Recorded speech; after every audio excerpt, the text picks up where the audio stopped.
સુરતની ડિંડોલી પોલીસે પણ અંદાજિત 8 કિલો ગાંજા સાથે દિનેશ ભરવાડ નામના શખ્સને ઝડપી પાડ્યો છે।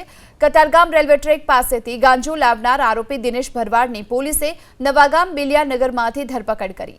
આરોપી દિનેશ ભરવાડ ગાંજાનો જથ્થો કડોદરા કોઈ વ્યક્તિને વેચવાનો હતો। પોલીસે એનડીપીએસ એક્ટ મુજબ ગુનો નોંધ્યો છે અને વધુ તપાસ હાથ ધરી છે।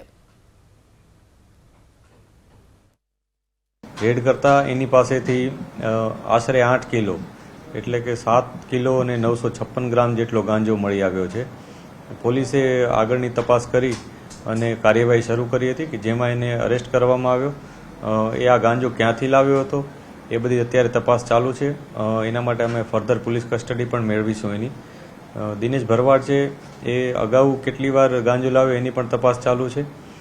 આ દિનેશ ભરવાડ અત્યારે અમને એવું જણાવે છે કે એ કતારગામના કોઈ રેલવે ટ્રેક ઉપરથી ગાંજો લાવ્યો હતો અને આને અમુક જથ્થો એ કડોદરા વેચવાનો હતો।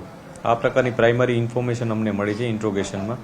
હજી જે અમને વધુ વિગત મળશે એ મુજબ આગળનું ઇન્વેસ્ટિગેશન કરવામાં આવશે। જે આરોપી છે દિનેશ ભરવાડ અગાઉ એના ઉપર આઈપીસી 188 મુજબનો જાહેરનામા ભંગનો ગુનો દાખલ થયેલો છે।